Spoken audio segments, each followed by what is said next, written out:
এই ভিডিওতে আমি আপনাদের দেখাবো যে কিভাবে আপনারা আপনাদের ডিঅ্যাক্টিভেট ফেসবুক পেজ অ্যাক্টিভেট করবেন। যদি আপনারা আপনাদের ফেসবুক পেজ ডিঅ্যাক্টিভেট করে থাকেন, সেই ফেসবুক পেজটিকে যদি আবার অ্যাক্টিভেট করতে চান, তো আপনারা কিন্তু খুব সহজেই আপনাদের সেই ফেসবুক পেজটিকে অ্যাক্টিভেট করতে পারবেন।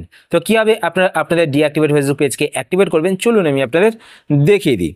তো ডিঅ্যাক্টিভেট ফেসবুক পেজ অ্যাক্টিভেট করার জন্য আপনারা আপনাদের ফোন থেকে ফেসবুক অ্যাপ্লিকেশনটি ওপেন করবেন।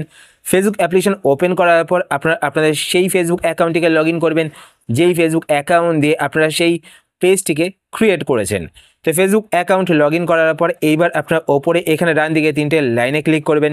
তিনটে লাইনে ক্লিক করার পর এবার আপনার নিচের দিকে চলে আসবেন।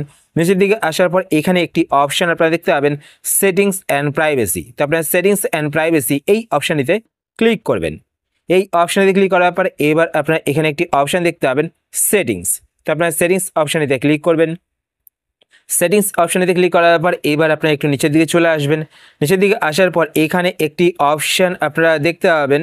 তো একটু নিচের দিকে আসবেন। নিচের দিকে আসার পর এখানে একটি অপশান আপনারা দেখতে পাবেন, পেজেস।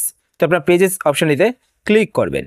পেজেস অপশানেতে ক্লিক করার পর এবার আপনারা ওপরে এখানে ডান দিকে দেখতে পাবেন ভিউজ বলে একটি অপশান শো করবে। তো আপনারা ভিউজ অপশানেতে ক্লিক করবেন।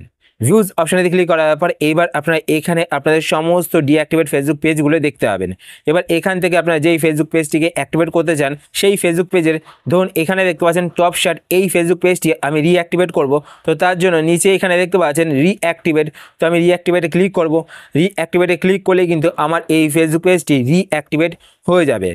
তো দেখুন আমার ফেসবুক পেজে কিন্তু সুইচ হচ্ছে। তো দেখতে পাচ্ছেন এখানে টপ শার্ট এই পেজটি কিন্তু আমার অ্যাক্টিভেট হয়ে গেছে। তো এইভাবে কিন্তু আপনারা আপনাদের ডিঅ্যাক্টিভেট ফেসবুক পেজকে অ্যাক্টিভেট করতে পারেন। আশা করছি আজকে ভিডিও আপনাদের হেল্পফুল হয়েছে।